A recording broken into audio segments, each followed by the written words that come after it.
Good morning. Sunday. Today is Sunday, April 18th, 10 o'clock on the East Coast of the United States. We're going to do like a full review of meditation technique today because I believe there's some new students, and it's always good for us to go back over technique regularly to just solidify it. Let's start by setting our intention with the four immeasurables prayer. May all beings have happiness and the causes of happiness. May all beings be free from suffering and the causes of suffering. May all beings not be separated from happiness that has never known suffering. May they rest in equanimity, free from attachment, anger, and aversion. We will have another. Last week we had Dr. Vesna Wallace, who gave an incredibly enlightening discussion, led a great discussion on karma. And it will be up on Solidago Productions website as well as my IGTV at some point soon. I'm a little behind in posting past classes to my IGTV. We're having another special guest, May 10th, which is a Monday. So May 10th will switch to Mondays. I'm not sure what next week is. We'll talk about that. Lama Surya Das will join us for a discussion on how to live in the world compassionately. Lama Surya Das is a great Dharma meditation teacher. I had the pleasure of doing a Dzogchen meditation class with him in LA a while back, and he's a great teacher. He spent a lot of time with Dilgo Khyentse Rinpoche as well as Nyosho Khem Rinpoche, two of the great Tibetan Buddhist masters of the last century. So that's going to be great, something to look forward to. If you have any questions, use the Q&A function on the Q&A button here on the Zoom. We're going to meditate. We'll do a review, we'll meditate. I have a brief reading from Dilgo Khyentse Rinpoche today about karma, and we'll do some questions and meditate. So the first thing is intention. We set our intention with the four measurable prayer, four measurables, and what we're trying to do there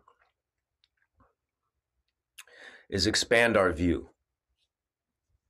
The view, the Dharma view, the Buddhist view, which goes beyond just what we're used to, what we're conditioned to, what's immediately in front of us, what immediately concerns us through our five senses, through our lives, through what we've been in contact. And we're trying to go for a bigger, more encompassing, more universal view that acknowledges the fact of interdependence and interconnectedness and impermanence and all these things. In Buddhism, they often talk about two truths, the two truths. There's the relative truth and the ultimate truth. There's relative bodhicitta and ultimate bodhicitta, right? So relative is like compassion on a day-to-day basis, trying to live a more compassionate life and people you come in contact with and the way you see the world, the way you interact with your world and your day. And ultimate bodhicitta is about recognizing the ultimate truth of non-duality and the fact that ultimate reality is about non-duality and not about this separation between the I and the they or the you and the me. And those are very big concepts, and they take, baby steps to start to integrate in some way into our consciousness, into how we see the world. And it may, I think the fruition of that view is basically enlightenment, I would imagine, when you really realize, and that becomes how you see and interact with the world on a daily basis, But right now, most of our actions happen in, in a very direct way. You're dealing with people you live with in your apartment building or in your immediate community and in your circles and in your schools or in your place of work, and how you're interacting and how you're dealing and how you're coping with negative emotions like anger and jealousy and, lustful desires or, greed and things like that. But if we start to understand that there is a higher view and that there's a way to start to tune our consciousness towards this bigger view, we can make progress on the path, and it can start to affect us in ways.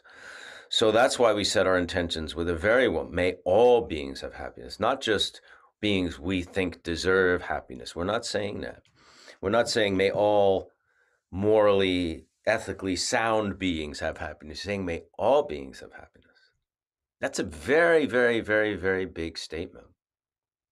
And it goes against a lot of what we've been told or taught or accepted is just and right and sane in many ways.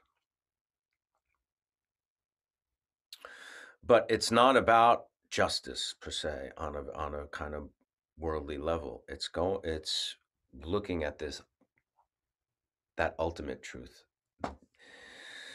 So it's almost like we're working from two different angles. We're working from our day-to-day, who we are, where we are. We sit where we live. We're not sitting in a monastery right now. Some of you may eventually, or maybe you are now, but I'm saying we're in the midst of our lives, deciding to practice meditation, maybe Buddhism and Dharma.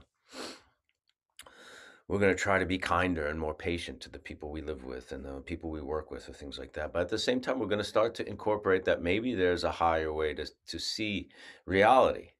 That it's not just what we've been taught or what we've been told or what we've been conditioned to or what we've accepted, that there's another way to look at it.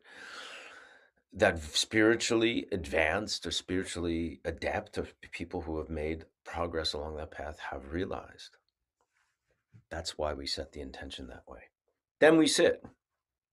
Literally sit. That's what we do. I like to sit on a cushion. Cushion's good because it gets your hips at least at the same level or higher than your knees. I like to sit in like legs folded. You can sit like this, just cross-legged. It's really about being comfortable. Some people do a full lotus. It depends on your flexibility. It can just be simply legs crossed. You can use a chair. Now, if this sitting on the floor or sitting like this cross-legged is uncomfortable, or you have physical, limitations, then you can sit in a chair. But the same thing applies. Keep your hips either level or even or above your knees. Keep your feet flat on the floor if you're in a chair. Keep your back straight. It doesn't have to be rigid, but it shouldn't be in a reclined position, unless that's the only position you can be in. Everything I'm saying, you have to adjust if you have certain physical limitations. It's better to do it and adjust it to your comfort level than not do it at all, right? Back straight but not rigid. You're not up like this, shoulders back, like at attention. You're just, they use that analogy of the guitar string. When it's too tight, it doesn't make a tone. When it's too loose, it doesn't make a tone. When there's just enough tension, it becomes resonant and vibrates in a frequency that makes a pleasant, or makes a tone, right? That's what we're trying to achieve. That kind of alert relaxation, right? So the shoulders are just relaxed. They're not slouched, but they're not also like military attention. They're just relaxed. Some people like the hands down, palms down at the knees. I like this, like the palm, back of the hand curved with the thumbs touching in the lap. And sometimes I'll alternate. You don't have to, once you're in the position, you don't have to lock it in. You know what I mean? Comfort level. You can have your hands up. Some people do this. They touch the thumb to the ring finger or the middle finger, or down. The head is slightly tilted. So you're not back with the neck, but it's slightly tilted forward.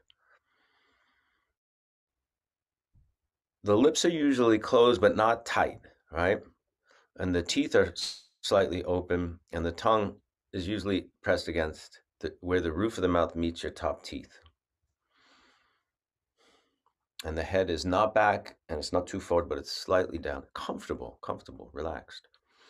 The gaze, Tibetan Buddhist tradition, eyes are open, which I like and makes sense to me because meditation is not just for the cushion. We try to bring this awareness of, that we're cultivating in meditation towards into our daily lives, most of which we lead with open eyes. So, with the open eyes, you're going to rest your gaze on whatever you want to put in front of you. It could be a blank wall. It could be a picture. It could be a Buddha, a photograph of your Lama. Garchen Rinpoche is there. And a tanka. It could be a candle. It could be a flower. It could be a view out the window. That's not as important as, if you want to make it something that inspires you, that's good. What's more important is that you're not intensely locked into it, nor are you unfocused and spacing out. It's lightly touching the gaze upon it. That's the physical aspect of the pose. And we talk about taking our seat, and you can take your seat ceremonially in a way, right? So you're sitting not just with the intention of self-help and making yourself more relaxed or doing something good for yourself. That's part of it. But like we do in setting our intention, and at the end when we dedicate, there is a higher purpose to this. So you can really take that into your, sitting and just say, I am sitting with the intention, with the noble intention of being of benefit to all beings. It sounds very lofty and maybe a bit ridiculous, but it's there's a truth to it, and you can use that in a certain kind of pride. So you're taking this seat. There's almost a regalness to this. I don't mean regal in terms of like power, like ruling power. I mean in terms of dignity and self-respect and pride. Not egoistic pride, but just self-respect and respect for others. And you take that seat, you've earned that seat. Then we go to the breath, which the breath, we always say, is the anchor to the practice, right? We're breathing through our nose, unless you can't. And then you can breathe through your mouth. We're not doing a deep breath. We're not doing a shallow breath. We're doing a normal, relaxed breath through the nose. And we're going to focus our intention, at least in the beginning, and throughout. When we kind of get lost in thought, we're going to go back to focusing our attention between the nostrils and the upper lip. Now, what's going to happen as we do this, as we relax into this pose and into this breath, is that we're going to think, because that's what the mind does. And that is totally okay and natural. The whole key to this practice is to recognize the fact that you're thinking. Your mind is going to recognize that the mind is thinking. And it may take a while. It may take a few beats. It may take a few minutes. It may take the whole session. Does not matter. It's committing to the effort, committing to making the effort to become aware of what the mind is doing. So when you become aware that you're thinking, you don't push the thought away. You don't get down on yourself for having the thought. You don't think it's wrong. You don't think it's a failure. You don't think you're not. It's part of the meditation. All you do is recognize that you're thinking and go back to the breath. So your awareness, which will get lost in a thought, your awareness will get lost in a thought. It could be about, I use this example of what I'm going to do later. So I know I'm going to get on the subway at about 12 o'clock and I have to get off at this stop in Brooklyn. Oh, I'm thinking about later. So I'm going to go back to the breath, become aware of the breath. And going to happen is the thought kind of dissipates on its own as your attention moves back to the breath. This is going to go back and forth through the session. We use this image that is often helpful of a clear, unstained, limitless blue sky. And the thought emerges like a cloud in that sky, and it will dissolve back into that. So it's of the mind, it dissolves back into the mind. It's not really separate, but it's not necessarily the whole mind. So the thought is impermanent. Thoughts may return. I may think again of 12 o'clock. I'm going to get on the subway. I'm going to go out to Brook. And there comes the cloud again. I take my awareness. I go back to the breath. And I'm checking my posture. And I'm relaxed. And I'm not thinking about what I was, because that thought has now gone back into the sky of the mind. That's what we do here. That's really it. Those of you who've been doing this a while, you may start to be able to, just when the thought comes to, because you've starting to habituate this flavor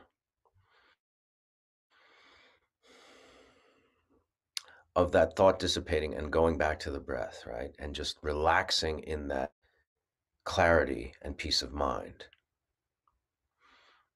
So when you recognize your thinking, just the fact that you become aware of your thinking may send you right into that relaxation without making necessarily that conscious effort. You can play with that.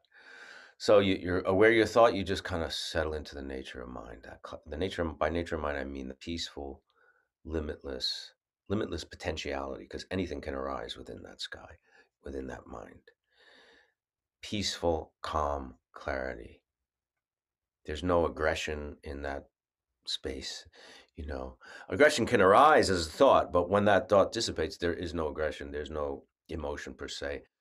Okay, let's meditate for 9 minutes.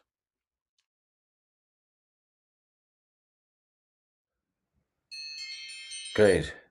Sorry, I lost my internet for a second. So today, this is from Dilgo Khyentse Rinpoche. We've read from his several of his books in the past. He was one of the great meditation Buddhist masters of the last century. When you feel you are being harmed by someone, remember that the harm that person may be inflicting on you or someone dear to you is the direct result of yourself having harmed others in the past.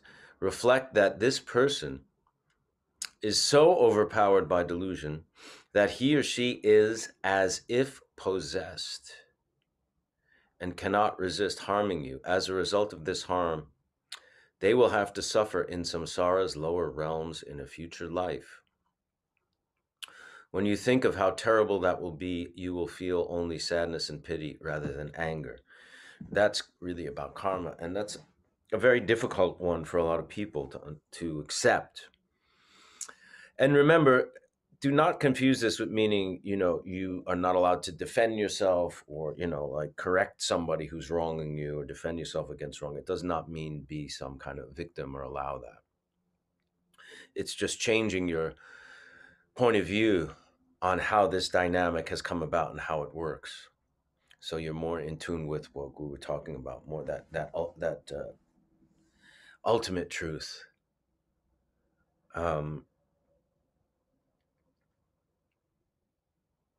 I think that's a really important statement. And the more we train ourselves to see the world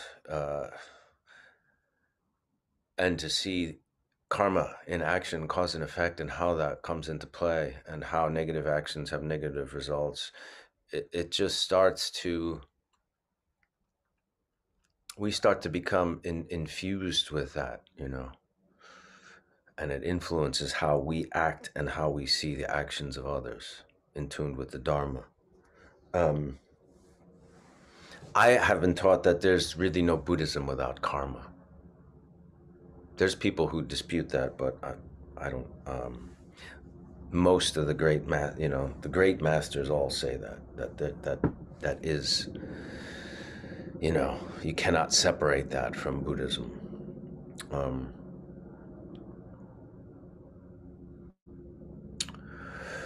There's a really good book, Vesna Wallace brought up the concept of the six realms last week. And there's a really, really thorough explanation about the six realms in a classical Tibetan Buddhist text called, and Nick, if you could find this during the course of the rest of the class today. Patrul Rinpoche was a great Tibetan Buddhist master of the 19th century, I believe. Patrul Rinpoche. And he wrote a book called Words of My Perfect Teacher, which is a very famous foundational Tibetan Buddhist text. Any of you who are interested in that should read it. I meant to bring that up last week and I didn't. Well, let's see if we have any questions that we can answer. Do you have any advice on teaching meditation practice to young children? This is from a teacher, first grade teacher. I've never taught children. I think I have spoken to someone here, one of the students here who teaches high school kids, I think in Detroit, and has taught meditation to them, and it's been very effective and beneficial, and the students have really taken to it. And I'm sure that can apply to young children. I don't see why not. I would look into go to Shambhala Publications and see, they publish really great Dharma books, as does Wisdom Publications, and see if there's anything about meditation for children. Since I don't have experience in it, there's probably people who do and are really good at explaining different techniques, different approaches. I don't know if the technique that we're doing here is as effective for first graders, but I'm sure there is something. So I would investigate it a little, Nina. Check out some of those publishers, Shambhala and Wisdom Publications. Can meditation help with the triggers, internal or external, from past trauma? I don't know. I don't know a lot about trauma. I don't know a lot about healing trauma. I don't know a lot about internal and external trauma. I always say there's things like trauma and depression, anxiety, those kind of things, I think always is good to have professional help, therapy, counseling, those kind of things. I came to meditation after becoming a Buddhist, right? So I don't separate meditation from Dharma and from Buddhism. So when anyone asks me, can meditation help immediately? I channel it and funnel it through Dharma and Buddhism. And to me, Dharma and Buddhism help with life, period. All aspects, whatever, including everything that we've been through and go through in life. So I can't say for sure because I haven't applied it to past trauma. Well, that's not entirely true. Personally, yes, I can say that. I can't say for you. I wouldn't say, yes, meditate and don't seek professional help. I would never say that. I think you should seek, if those things are really, have a lot of power over you and, big issues in your life, definitely get someone to help professionally with that. When did you start your spiritual journey? How does meditation change your life? Again, it's the same thing. I don't separate meditation from Buddhism. How it changes, I started, before Buddhism, I was into some different spiritual paths and stuff. So, but it really kind of started happening 20 something years ago, I guess. How does it change? When you start to cultivate mindfulness, you can somehow start to have a little bit more of a delay. Like when they broadcast, like over the radio, they use a 7-second delay on TV and stuff. So even when it's live, there's a delay. So in case someone does profanity or does something that they don't want broadcast, they can press a button. They have a 7-second opportunity window. in a sense, it's almost like you're creating that with within your mind to deal with your own emotions. So whereas normally the stimulus comes and you react, Dharma meditation can add those, that little padding of space, breath in between the stimulus and the reaction. Not 100%, of course, but that starts to happen. So you become mindful and say, well, my habitual tendency wants me to lash out here, but applying Dharma, implying mindfulness practice, maybe there's a better way. Is there guidance to overcome deep-seated anger toward another human being? In fact, we created this karma for ourselves. How do we respond to knowing that and changing it? Well, I mean, think about what Garchen Rinpoche said, I mean, you're saying deep-seated anger toward a being is kind of an abstract, you're not saying why there's deep-seated anger. Is it something this person did? Is it something you just don't like about this person? Is it a natural reaction? Is it resentment or what? But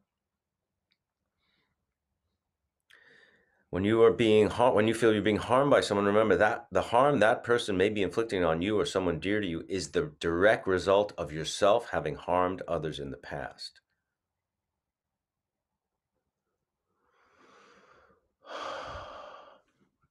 So in fact, we created this karma for ourselves. How do we respond to knowing that and changing it? I mean, changing it, you kind of, you're unraveling, well, why do you have deep-seated anger towards this person? Realizing that this person is bound and a victim of their own negative emotions. Compassion really can overcome that, basically. I mean, I'm kind of overlooking the obvious here. We're talking about ultimate truth, ultimate bodhicitta rather than the relative, looking at from that bigger view and just knowing that this person is, without the Dharma, they're just subject to, the winds of all those negative emotions all the time. They don't have the benefit of that buffer, that we were just talking about. And these questions that you're bringing up, really, when you start to really practice and it becomes like a bigger and bigger part of your life, these things start to make, this exact question you're asking, Lisa, starts to really kind of come to the forefront and make sense on how you can, like, you can't change other people, right? But you can change your reaction to other people. You can change your view of other people and why they're, we get fixed, and we get fixed in our opinions of why people behave in a certain way or why they behave in a certain way towards us. And sometimes it's not the truth per se, it's our perception, our habitual reaction and tendency towards this person's behavior. We're seeing it through our own filter, our point of view is very subjective. So we're talking about this bigger view that's much more of an objective, ultimate, rather than this relative subjective thing that's about me and how I feel about it and based on my history and my upbringing and all these things that go into our point of view of the world.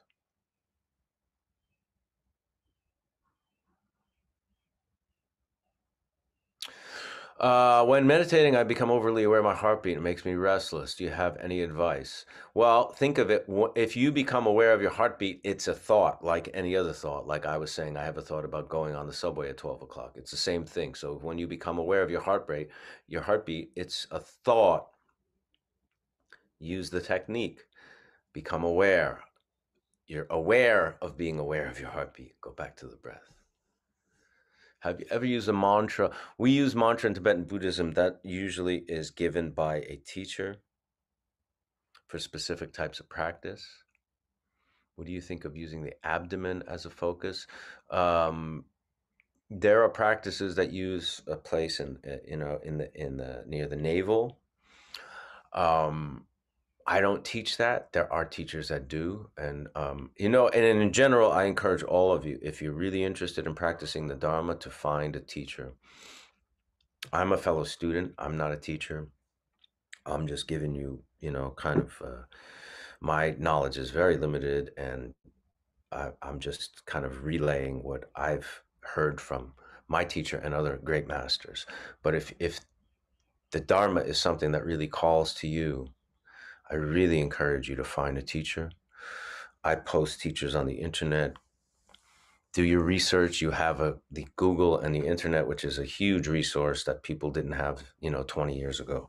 And you can, there's tons of teachings and live teachings and empowerments, and people are becoming Buddhists by taking refuge online since this last year. So there's incredible resources. Can you describe your understanding of the Bodhisattva path? Yeah, it's really, embodying that, may all beings have happiness, but, may my actions in the world somehow be attuned with being of benefit to all beings. Cultivating compassion, and it takes a long time, and it may take many lifetimes to make a certain degree of progress on this path.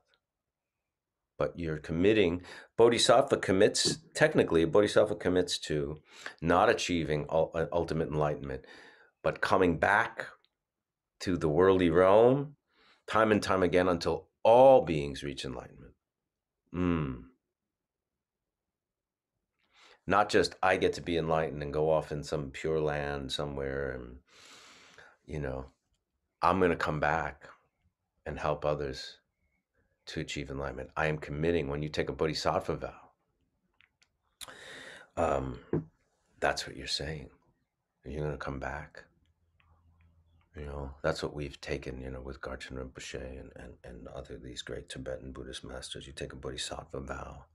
That's the essence of the Mahayana and Vajrayana, the important tenet of the Mahayana Vajrayana path, that you say, I'm going to come back until all beings are enlightened. What is the best way to meditate in public without looking weird? Well, listen, what is meditation? You're sitting and you're cultivating mindful awareness. You don't have to go cross-legged when you're on the subway. Although you could probably, and nobody really would care in New York. But, just, become aware while you're doing whatever you're doing, in the supermarket, pushing this grocery cart, tap into that mindful awareness that you're tasting in this practice of meditation.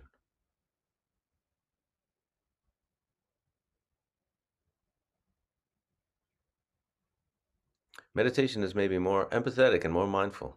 Fantastic, Francesca. That's great. It's great to hear you say that. While these are good things, they're not just good things, they're great things. It's a lot for someone to take in who used to be greatly lacking in these areas. Did you experience this at all, or know anyone who did? Experience it being a lot to take in? I think all of us used to be greatly lacking in these areas before we start to practice. That's the path. You're almost like reprogramming yourself from not being empathetic and mindful to being mindful. It's a path, Does it subside, even out? It's a path. You'll make progress. Maybe you take 2 steps forward, 1 step back, or 1 step forward, 2 steps back, and that gets better or gets, worse and then gets better. Does Buddhism have a specific process of apologizing to others for harm you've caused them in the path?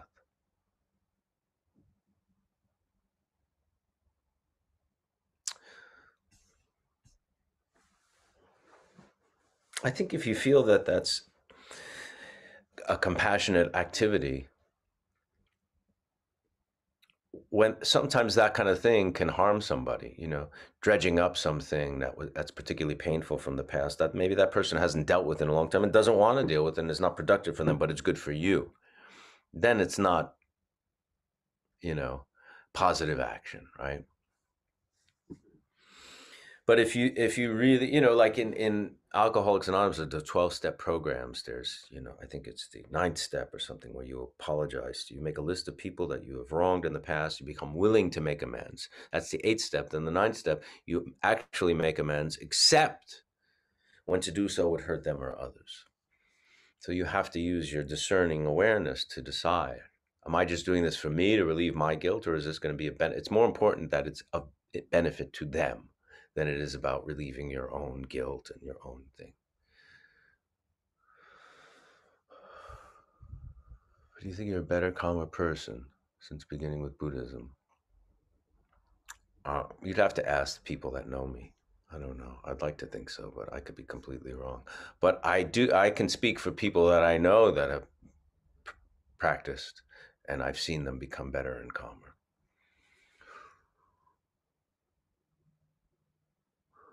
The more I practice and begin to understand Buddhism, the more I find links to revelations I had when I was younger. Taking psychedelics, the need for more love and compassion, the interconnectedness of everyone. Have you ever pondered that? I mean, I think a lot of people, when they take psychedelics, do have certain spiritual experiences that are not necessarily religious, but deal exactly with interconnectedness and non-duality, because it takes you out of your ordinary reality and ordinary mind frame and puts you into, by kind of clicking out of that, you click into more of an ultimate truth, maybe. But although you cannot, I think the danger is when you start to rely on psychedelics for that, because they take such a toll on the mind and the body and stuff like that. And none of the Tibetan Buddhist masters that I know have done that, or say they've done it, or advocate that kind of thing as part of the practice. But I think, a lot of what happened in the 60s when people started taking, LSD and, psilocybin or mescaline and those things, is that they started to see that there was more regarding the spiritual path than they had been taught in their own traditional religions.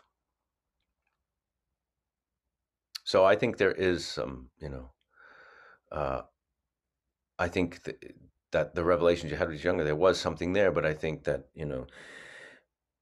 following the Buddhist path and practicing Dharma is the way to cultivate it. How would someone go about defining cultivating right intention? A right intention is if it's going to be a benefit to others. That's when you know it's a right intention. Easy, right? Does it matter if we focus on the flow of breath through the nostrils versus the area above the upper lips and nostrils? Not necessarily. Have you knowledge on Sanskrit? No. No. Very, very tiny, a word or two. Do you find your surroundings and environment play a part in the quality of meditation sessions? I always say, set up something that you can make a regular place that's inspiring, that's, is there, because it kind of will help you get to that meditative frame of mind quicker. Your body starts adjusting to it. Can you pretty much do it anywhere and any time? Yes. I find it tough to block out the noise of everyday life. Yeah, it is tough, but that's part of the practice, because bringing that mindful awareness and the meditative quality to everyday life is really why we're practicing. Part of why we're practicing. And that is it for today. We are going to dedicate today's practice to the benefit of all beings. By this merit, may all beings attain the omniscient state of enlightenment and conquer the enemies of faults and delusions. May they be liberated from this ocean of samsara and its pounding waves of birth, old age, sickness, and death. See you next week.